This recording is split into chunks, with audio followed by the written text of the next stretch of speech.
O grande problema do ano que vem é o nível de cobrança que a Receita vai começar a ter para você recolher o IVA. Porque o marketing está ineficiente, tem muita gente no administrativo. Como é que a gente vai resolver isso? Que é essa classificação que vai alimentar a contabilidade, é essa classificação que vai alimentar o fiscal e é essa classificação que vai gerar os indicadores.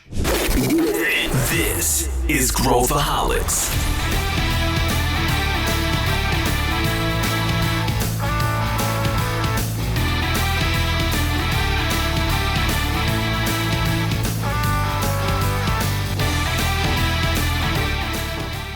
Olá, eu sou Pedro Weingärtner, CEO da Ace Ventures. Esse é Growthaholics, o podcast para quem adora inovação e empreendedorismo.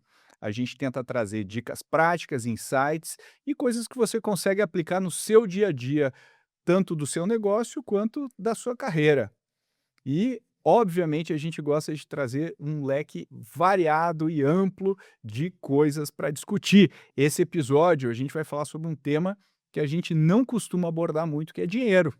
Como que as startups, como que as empresas gerenciam, administram e enxergam essa parte do seu negócio. Eu já adianto aqui que os empreendedores não gostam muito de lidar com isso, mas a gente vai explorar por que é importante e como que você pode usar isso a seu favor, aumentando o valor do seu negócio. E para a gente debater sobre esse tema, eu trouxe o meu amigo aqui, o João Marcelo, que é cofundador da Alineo, que vai falar para a gente aí sobre tudo isso. E eu tenho um monte de pergunta para fazer para você, João. Seja muito bem-vindo. Ô Pedro, muito obrigado. Primeiro, é um prazer estar aqui com a Ace, é uma casa que eu já conheço aí há bastante tempo, pelo menos há uns 6 anos, né? Já fui investido por vocês, já estamos sempre juntos, né, parceiro.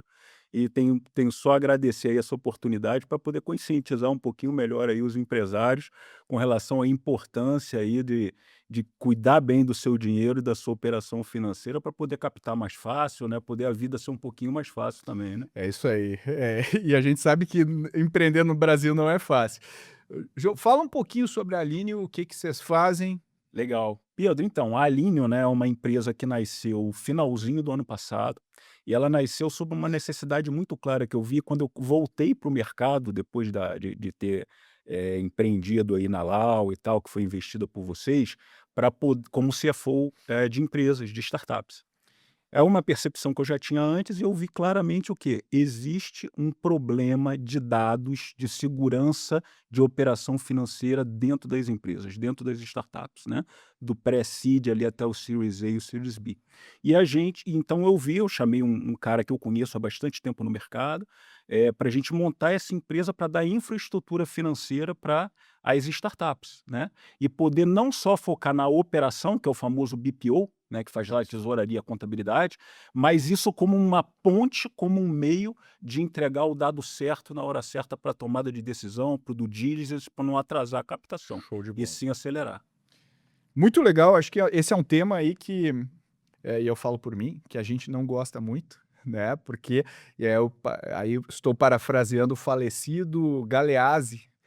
O Galeazzi, alguns anos atrás, a gente estava num petit comitê conversando com o Galeazzi, e o Galeazzi falou: olha, gente, existe a empresa, existe o negócio.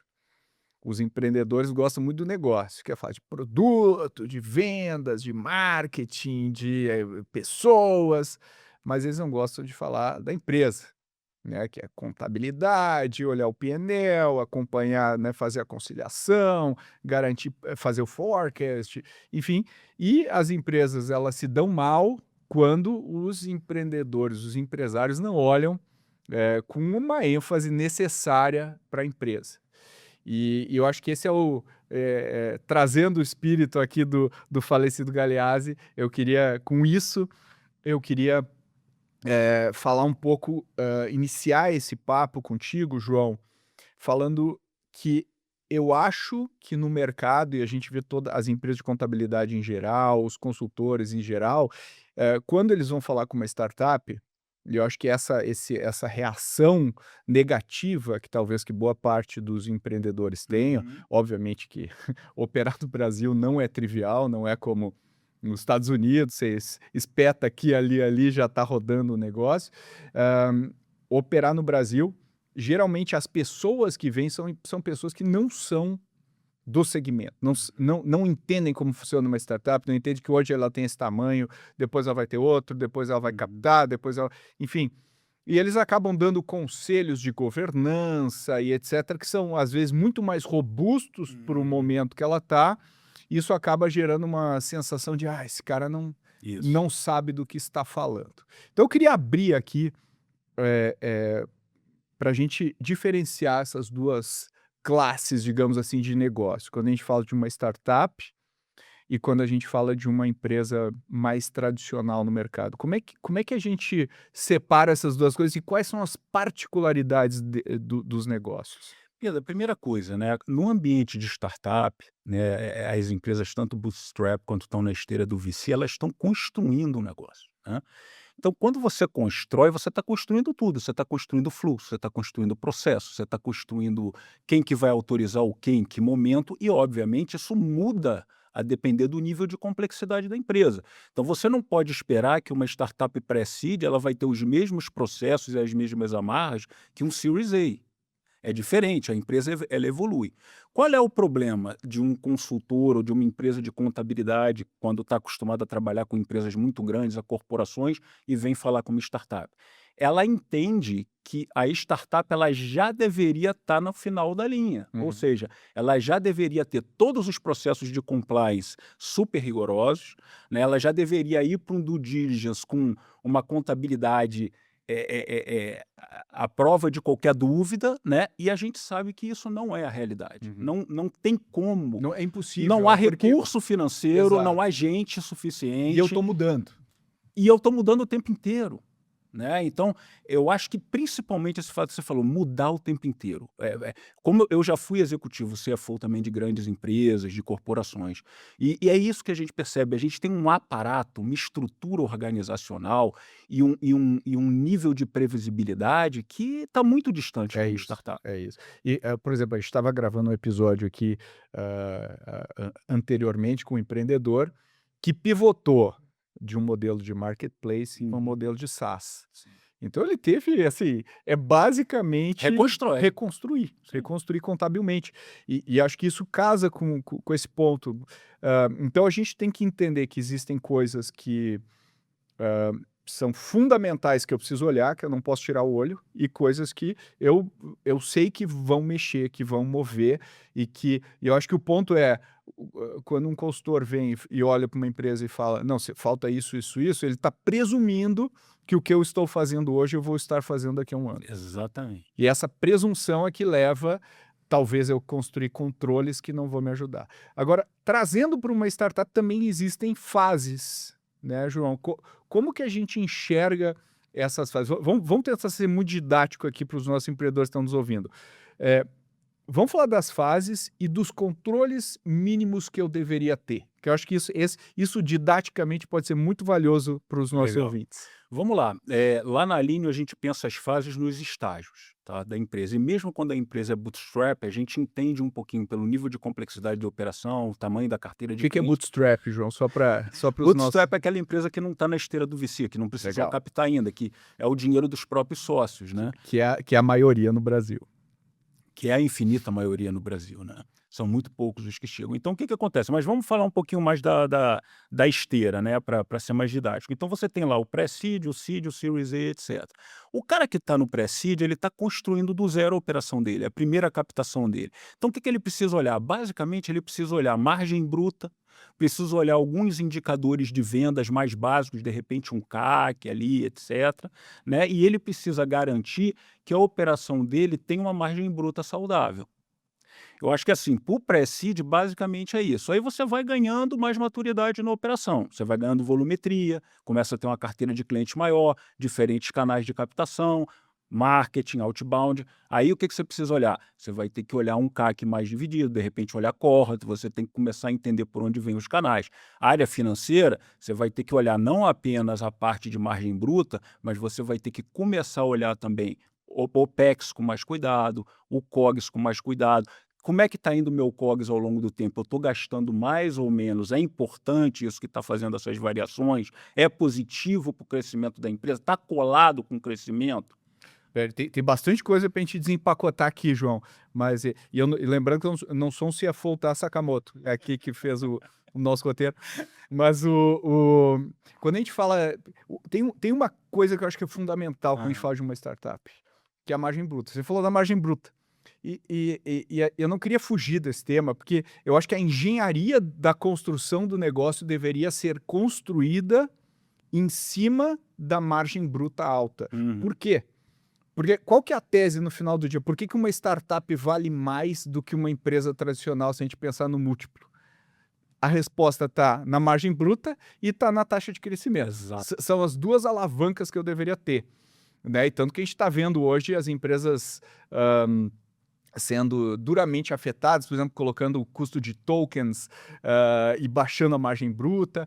Então, assim, para a gente começar aqui falar sobre margem bruta, e eu acho que se a gente pegar, né, eu acho que eu vou dar 2 exemplos de empresas com margem bruta muito alta que não necessariamente são do mesmo setor. Né? Então, a gente pega a Salesforce, a empresa tem uma margem bruta muito alta, muito boa. E a Louis Vuitton, como é? LVMH. Tem uma margem bruta alta. Uma traz a margem bruta por causa do software, porque a tese é que eu faço uma vez e eu vendo várias. A tese, né? Na prática tem todo um custo. E a outra, a minha marca me provê uma margem bruta alta. Ela consegue me gerar isso. Qual a importância disso e como que eu, como empreendedor, penso sobre margem bruta, João? Olha, margem bruta, como você falou, é a primeira coisa que o negócio deve olhar, principalmente nas fases iniciais, né? Então, margem bruta é fundamental para você detectar a saúde financeira de uma startup, porque, por exemplo, não adianta você estar crescendo muito e você ter um custo que está totalmente fora do teu mercado, por exemplo, com engenharia, um custo totalmente fora com customer success. E não é interessante para a esteira de VC você olhar para um cara que, pô, você está no mesmo nicho de negócio, vamos dizer, você é um SaaS, um cara está com uma margem bruta de 60% e o outro cara está com uma margem bruta de 30%, por mais que esse que está com a margem bruta de 30 cresça mais rápido, qual o múltiplo que ele vai gerar? Exato. E qual a perspectiva de venda depois ou seja, para uma nova rodada? Ou seja, eu posso usar outra alavanca que é do crescimento, Exato. mas eu vou ser penalizado. Exato, elas estão sempre se equilibrando, né? Exatamente. E aí depois tem métricas, o Rule of 4 e tudo mais, que combinam essas duas, digamos assim, a margem final e o... Mas o que eu queria te perguntar é, olhando a margem bruta, se eu tenho um negócio e eu começo a calcular minha margem bruta e ela não está saudável agora, isso significa que provavelmente eu tenho um desafio de engenharia de negócio aqui. Eu preciso olhar para o meu negócio e falar assim, cara, como que eu mexo tem alguma coisa errada? Eu não estou sendo eficiente no desenvolvimento de software, né? Então, o que é uma margem bruta saudável para uma startup?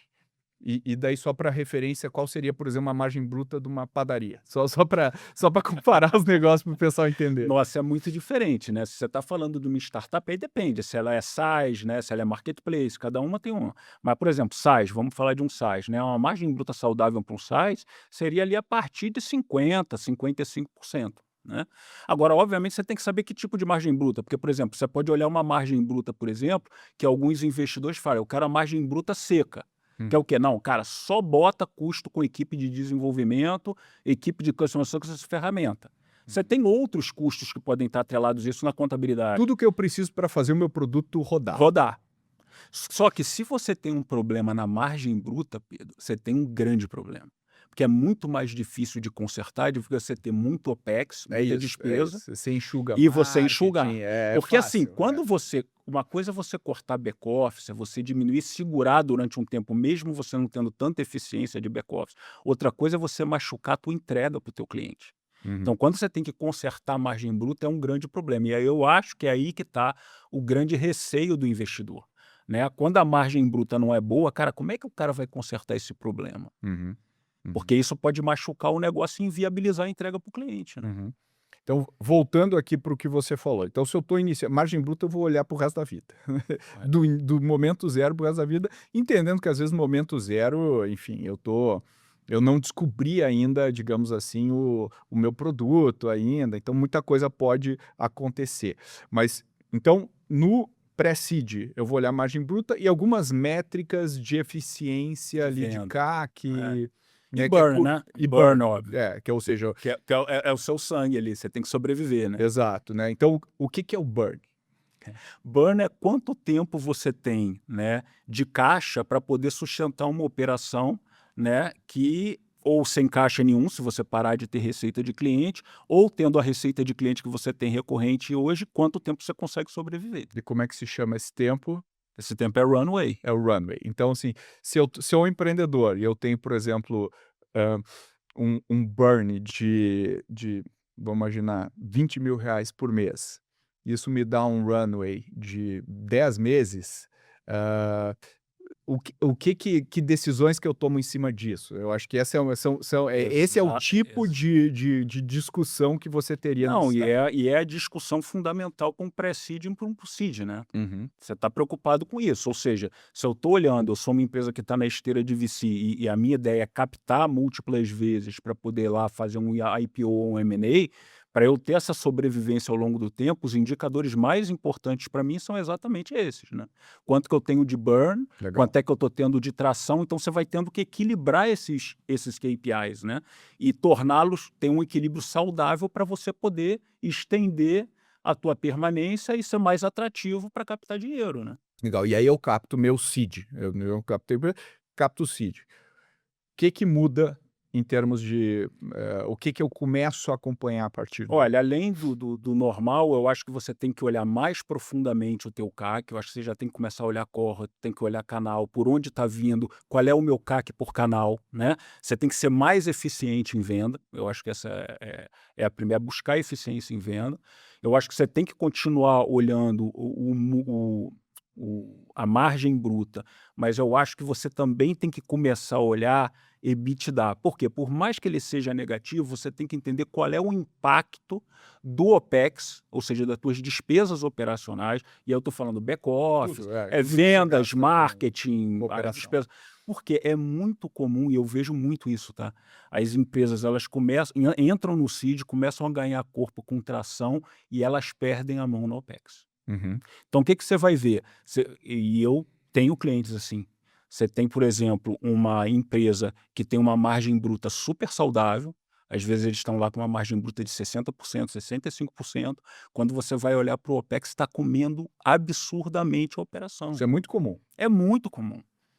E, cara, e aí você tem que parar, e aí é o chato de nós empresários, agora eu estou tirando né, o chapéu aqui do CFO e do dono da Alineo para o cara que já foi empresário, que foi founder ali da empresa. É muito chato você ter que olhar para esses números e falar, cara, eu quero é crescer, eu quero é vender mais. Mas peraí, cara, tem uma coisa aqui na tua operação que está ferrando com o teu runway, que está ferrando com a tua capacidade de sobrevivência no longo prazo, que é todas essas despesas, você está gastando demais com vendas, teu marketing está ineficiente, tem muita gente no administrativo, Hum. como é que a gente vai resolver isso? Uhum, uhum. E eu colocando em cima, né, eu acho que o que a gente tem olhado hoje, quando a gente vai investir, numa empresa, a gente tem olhado a distribuição tem assumido um peso maior do que produto, porque por tudo que a gente fala de comoditização Sim, do desenvolvimento de software e etcétera. Portanto, se você usa canais, mais triviais, digamos assim, mais comuns, que são Google Ads, Facebook e tal, o que a gente tem visto, a métrica é que está ficando mais caro o clique sim. e está ficando menor a Menos conversão, eficiente, né, ou seja, exatamente. é a tempestade perfeita. Então assim, se o meu CAC não está funcionando hoje, eh, entendendo que o objetivo daquela rodada financiar, de certa forma, uma evolução do meu produto para um outro patamar, mas principalmente me levar para um patamar de crescimento maior, o meu CAC deveria ser a manifestação da eficiência de alocação de capital que eu estou tendo. Portanto, se o meu EBITDA não está refletindo isso, eu estou gastando dinheiro com coisas que eu não deveria estar gastando dinheiro, ou seja, estou alocando mal o capital. e não otimizando aquilo que eu deveria estar otimizando. Exatamente. Em outras palavras, eu estou tentando É traduzir isso aqui aí, para o mas é empreendedor, exatamente. porque, pô, para mostrar que existe um link E direto. Pedro, esse problema eu vejo muito nas empresas, principalmente na fase seed, que é o quê? Baixa eficiência de carne. Uhum. Justamente por causa disso, o mercado está mudando muito rápido de marketing, os canais estão Muito, ficando muito muito. ineficientes. E o cara, o que que ele acha? Ele quer comprar crescimento. Ele acha que botando dinheiro ali, botando gasolina, que vai acontecer. É, E não está acontecendo, ou e, seja, e até pode acontecer, mas é artificialmente, isso. né? Porque eu estou sendo não eficiente. Exato.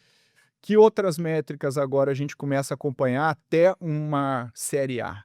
Tá bom. Aí, cara, eu acho que você tem que olhar burn multiple, é uma Uhum. métrica legal que eu sempre gosto de olhar, tá? Eu acho que você tem que olhar com detalhes toda a tua composição de custo e despesa, para saber exatamente o que que você está sendo eficiente ou não, o que que você tem que cortar ou não. E eu comparo com o que isso, João, para Cara, você pode entender? comparar com métricas de mercado, já existe disponibilidade de métricas de mercado para isso, principalmente para SaaS, Uhum. marketplace, SaaS, né?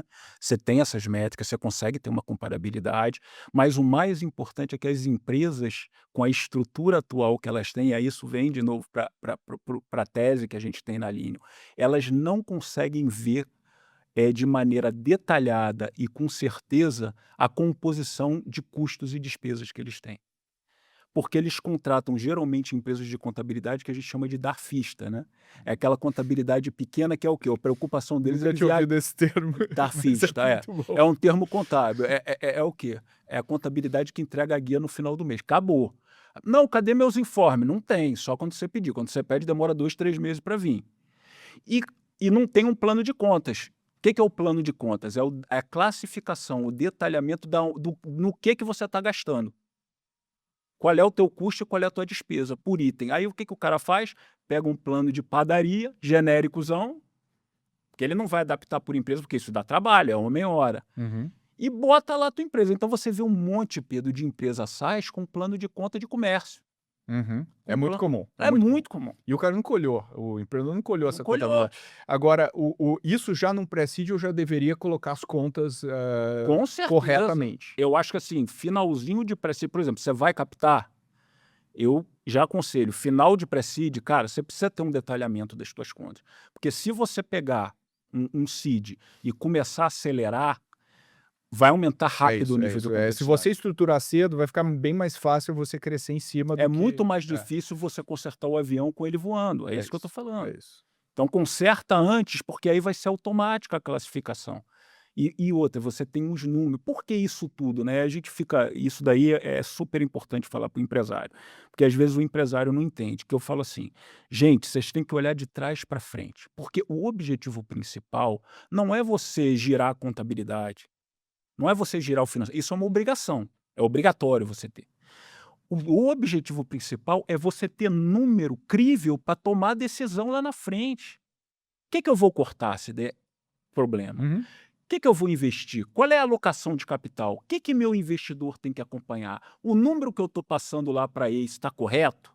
uhum, Ou, por exemplo, eu estou no mesmo nicho de SaaS do que outra, meu CAC é 10 e a das outras é 5. Pô, tem alguma coisa errada. uhum, Eu não estou calculando minha métrica direito. Então você tem que olhar quais métricas eu tenho que ter uhum. e construir a tua classificação com base na métrica que você tem que Perfeito, ter. perfeito.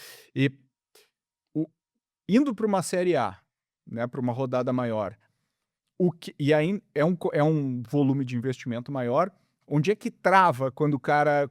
E aí já tem uma due diligence mais elaborada e tudo mais. Onde é que normalmente você vê travar? Nesse ponto específico da conciliação, das contas?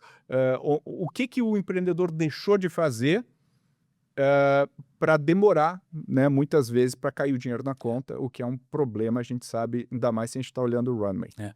Eu acho assim, a gente sabe que esse é o maior gargalo, Seed Series A, né?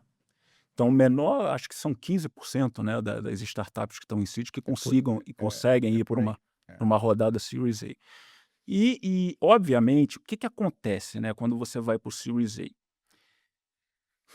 A narrativa, né, até ali você veio com a maior parte de narrativa, você captou com narrativa, Uhum, né?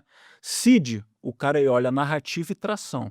uhum, Quando você vai para um Series A, a tua narrativa e tração tem que estar justificada nos números. Uhum.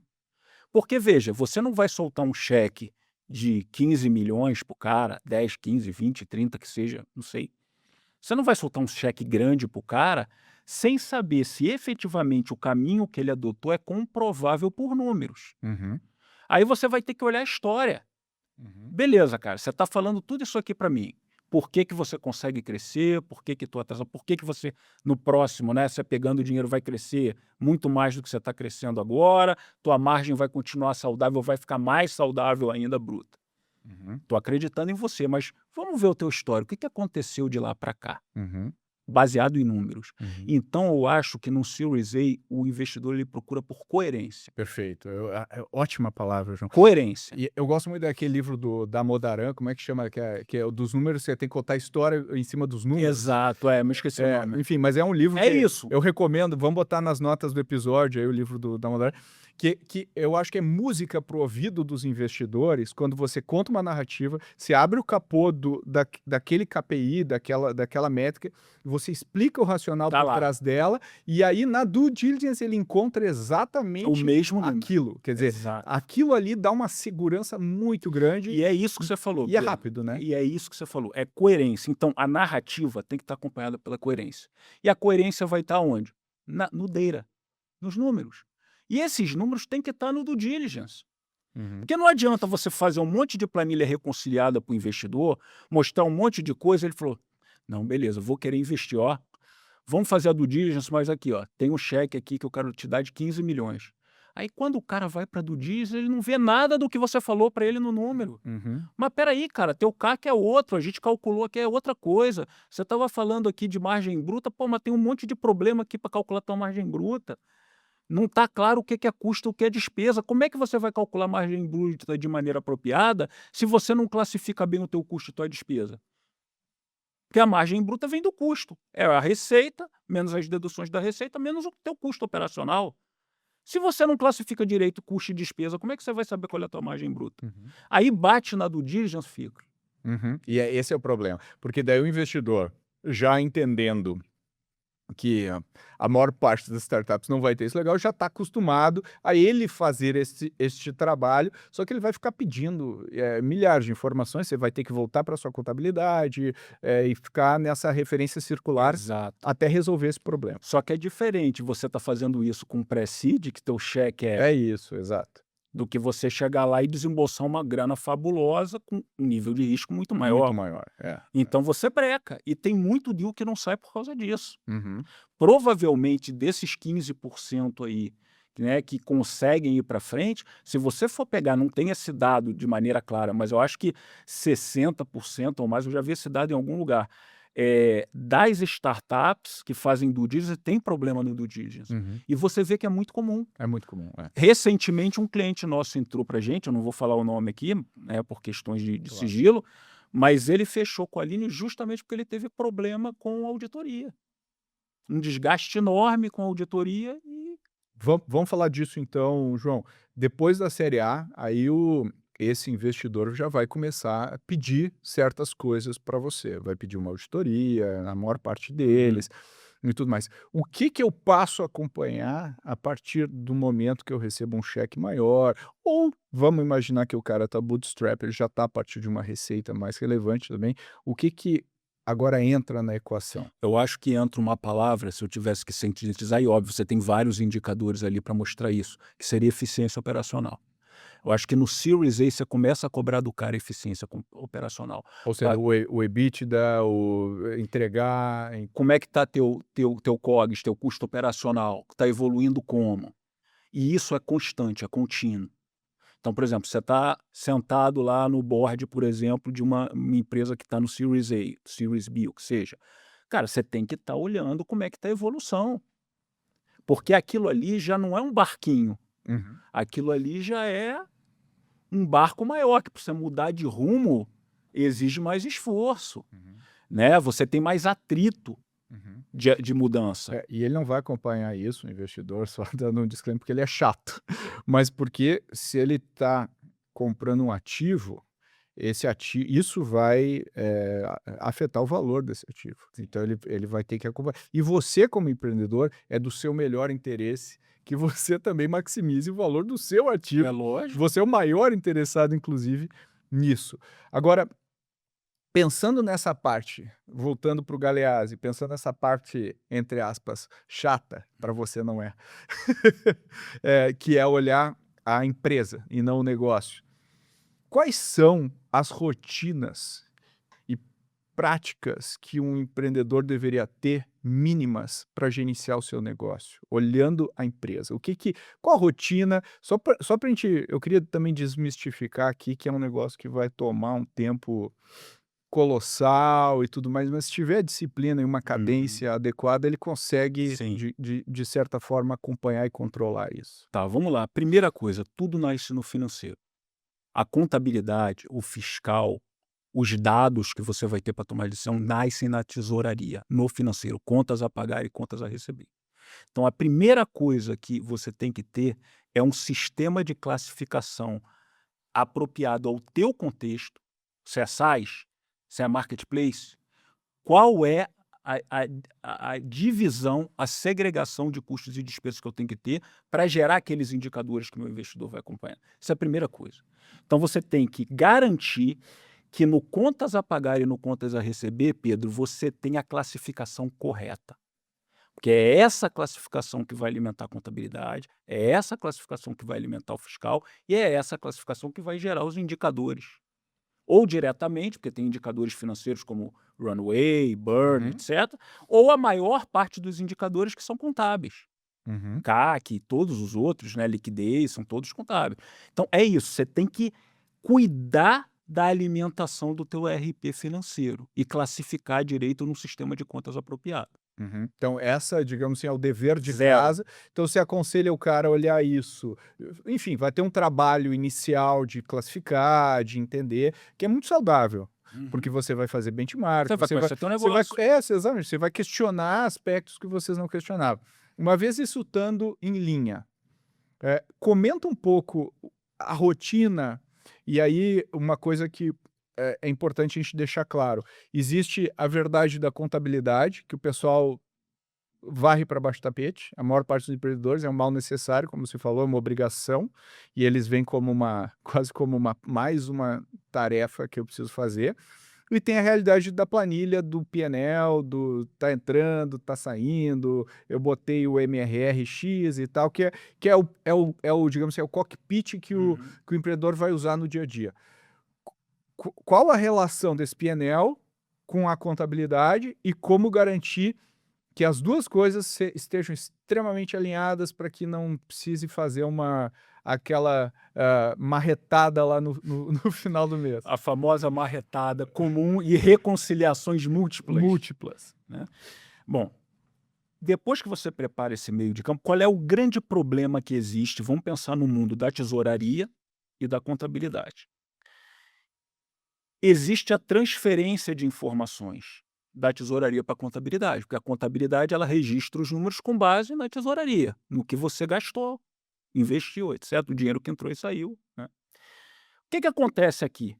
Como você não tem uma classificação correta na contabilidade, como eu te falei, geralmente as empresas têm um plano de contas genérico, de comércio, de Uhum. padaria.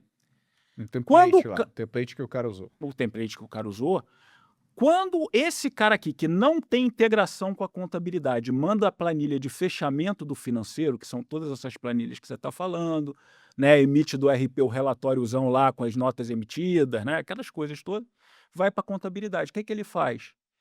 Ele lança da forma que ele quer, ele não vai respeitar a classificação. Se você não tiver, ele lança de qualquer jeito, mas diferente do teu, na contabilidade. Ou seja, ele lança qualquer coisa em despesa, qualquer coisa, ele não sabe o que é custo e despesa para tua empresa. O que é custo para um SaaS pode ser diferente do que é custo para um marketplace, Uhum, que é diferente do que é custo para um comércio. uhum, Então ele lança de qualquer jeito. Então o que acontece? Teus números vão estar literalmente zoados. uhum, Você não vai ter confiança em margem bruta, você não vai ter confiança em CAC, nada. uhum, E aí o que tem que fazer para isso daqui resolver? É como a gente aborda, integração. Então, o teu ERP financeiro ele já tem que estar integrado ao ERP contábil. Por quê? Quando você fechar o financeiro aqui, Pedro, as contas contábeis que vão se apropriar de cada classificação ali já vai direto. Tem que ser apertar um botão. É apertar um botão. Uhum. Apertou, já cai. Acabou. Perfeito. Aí você tem garantia do dado. Perfeito. E se a gente, a maior parte das empresas não tem isso, Não. né? Não faz isso da maneira correta e os escritórios de contabilidade Não também tem integração. não. Então, no século passado... Exato, eles desconhecem, às vezes, até as classificações que fazem até para aconselhar Sim. os empreendedores. O que vai acontecer quando uma auditoria rodar? Quando uma auditoria rodar, você vai ter dois tipos de problema. Primeiro, o problema da auditoria contábil, que é o quê? Você não vai ter garantia dos números. Quando o cara cutucar, ele vai achar erro, porque tudo é manual. Então, quando ele vê o que você enviou, o que o financeiro tem e o que a contabilidade registrou, ele vai encontrar várias inconsistências. Ele pode encontrar inconsistência fiscal, porque se aqui é manual e ele não apropriou alguma despesa ou alguma receita, por exemplo, existe muito problema, você quer ver um problema comum?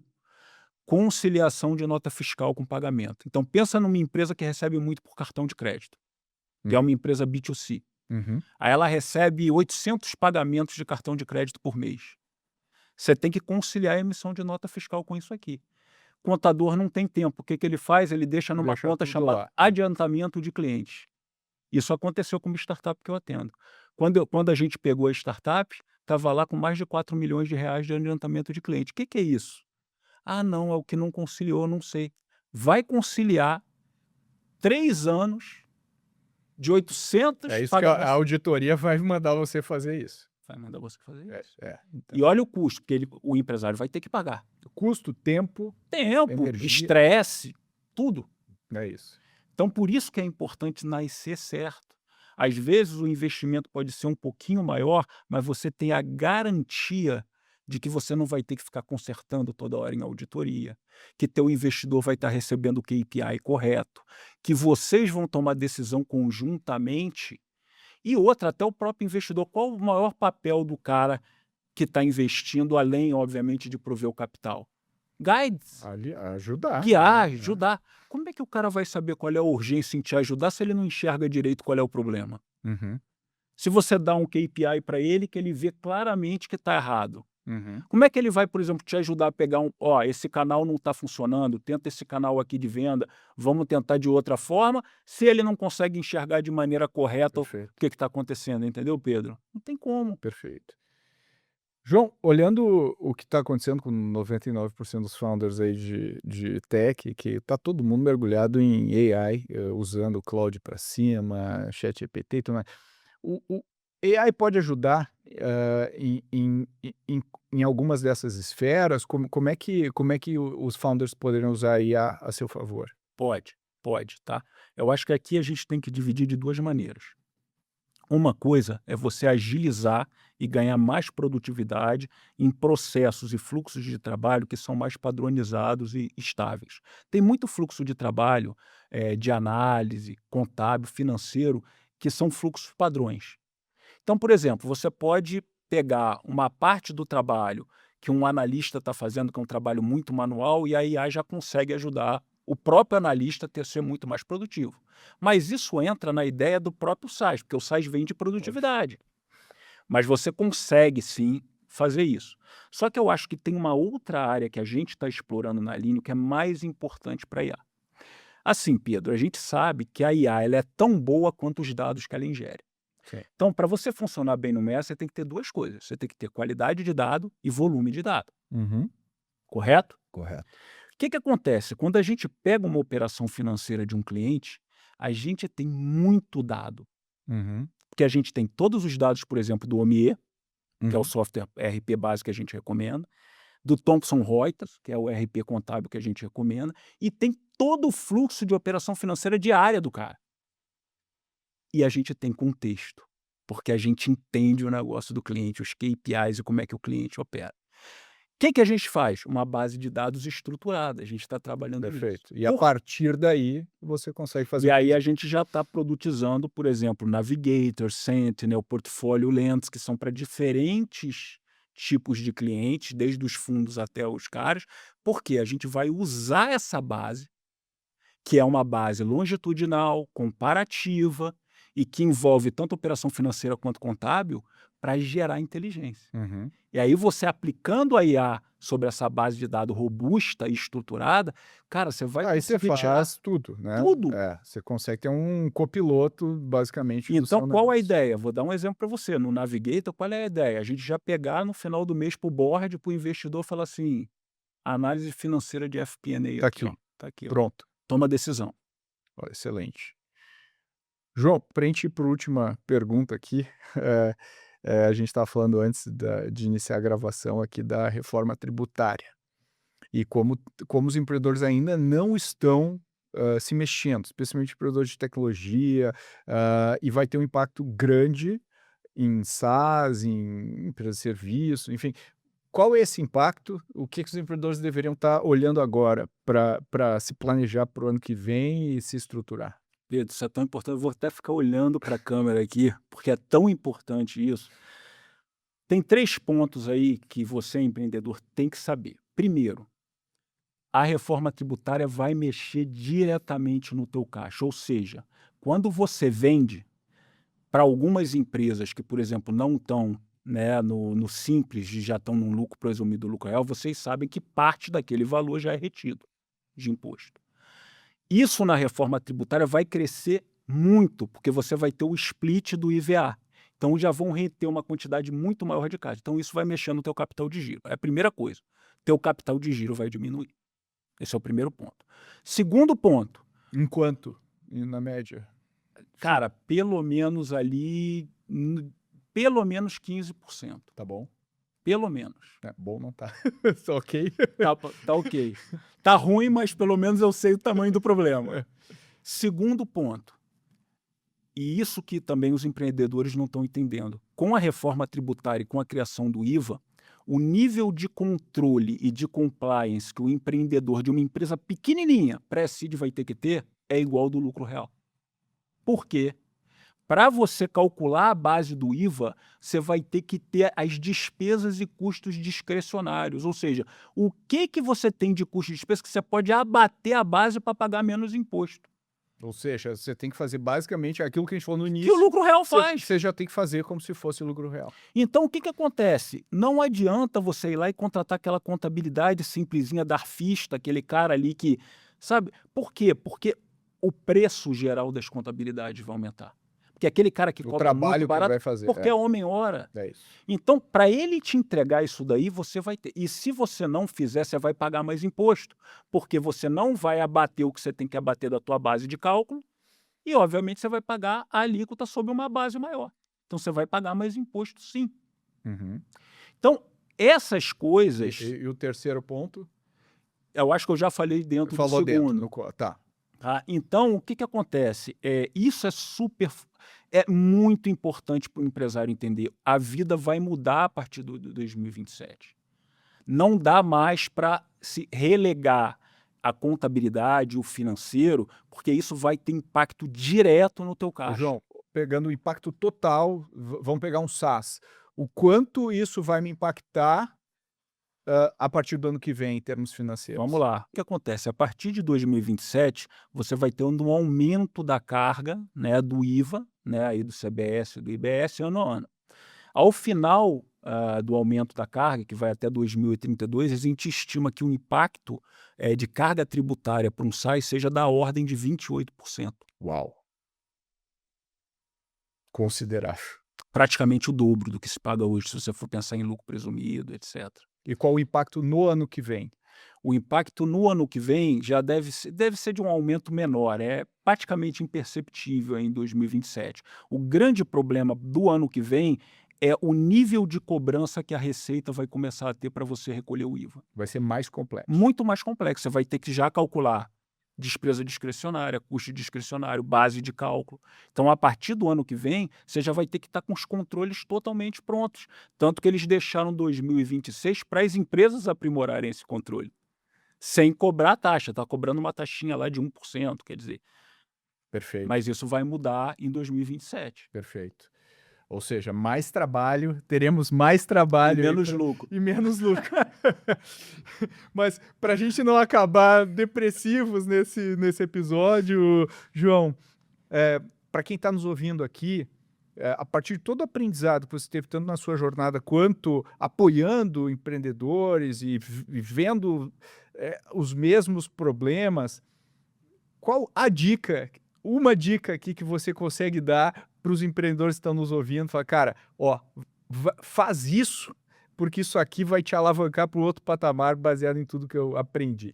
O que eu acho? Eu acho que assim, desde o início, eu acho que o cara que já está ali num pré-seed, que montou sua empresa, ele tem que se preocupar com a estrutura básica de classificação e entender o que é o custo e a despesa real do seu negócio. Ou seja, vai para a prancheta, entende. Senta, classifica direitinho, faz internamente, chama um BPO para fazer, não interessa, tá? Porque se você tiver isso, você tem a base das informações financeiras que você vai ter que analisar numa contabilidade, num dashboard, se você quiser fazer depois. Isso que garante a base do dado. Ou seja, inclusive resolve a questão anterior que a gente falou, né? Se você já tem tudo classificado, fica muito mais fácil. Fica muito mais fácil. E o segundo ponto é, pensem em contratar empresas que integrem o financeiro à contabilidade. Porque esse gap entre o financeiro e contabilidade é onde dá os maiores problemas de qualidade do dado e de due diligence e de auditoria. Perfeito, É aí que está o gap da informação, é aí que está o problema. perfeito. João Marcelo, muito obrigado pela sua participação aqui. Espero que você tenha curtido esse bate-papo. Assim, para mim o tempo voou. Aprendi um monte aqui com você. Muito obrigado. Pedro, eu só tenho a agradecer. Só de você ter me dado 1 hora para falar do que ninguém gosta de falar e que eu gosto de falar já foi um grande prazer. Mas eu espero que isso tenha ajudado os empresários. Eu sou empresário serial também, já fui empreendedor várias vezes na minha empresa, estou sendo empreendedor, já fui CFO. E assim, eu também tenho a cabeça de empreendedor, eu sei quanto isso dói, né, para os meus colegas, todos que foram investidos comigo, as startups que eu ainda atendo, que eu converso, né? Então, tentem ver o financeiro como uma alavanca. Se você conserta no início, ele para de dar dor de cabeça. É isso aí. E para quem está nos ouvindo aqui, João, quiser entrar em contato com você, conhecer a Alineo, como é que faz? Olha, a Alineo é www.alineo.tech, tá? O site. Alineo, A-L-I-G-N-I-O. Exatamente, .tech. Lá vocês vão ver tudo o que a Alineo faz. Tem uma página lá de marcar uma reunião, marcar um diagnóstico. A gente faz um diagnóstico inicial da empresa para aqueles que querem, né, conhecer a Alineo e ver se querem contratar a gente. E nós vamos participar do ACE Summit, Olha aí. né? Muito bom. Então vamos estar lá com o nosso stand. Com certeza vamos ter vários empresários aí tirando dúvidas, principalmente com a reforma tributária agora. Vai estar todo mundo super preocupado, porque já vai estar no final do ano, como é que vai ser 2027, né? Então, é isso. E eu também tenho, isso daí é bem legal, a gente estava falando da questão da coerência, eu tenho uma newsletter que eu escrevo toda semana chamada The Founders Ledger. Legal. E falei exatamente sobre esse tema da coerência na última semana. Legal. Vamos colocar aqui nas notas do episódio. Vou de novo que eu me encasquei. Legal, a gente vai colocar aqui nas notas do episódio. E obrigado, João. Obrigado para você que ouviu a gente até aqui. Espero que você tenha aprendido tanto quanto eu. Se você gostou desse episódio, quer comentar, quer compartilhar, marca a gente nas suas redes sociais, tanto no LinkedIn, Instagram, a gente está em todas elas. Pode marcar também o João, que vai estar aqui nas notas do episódio.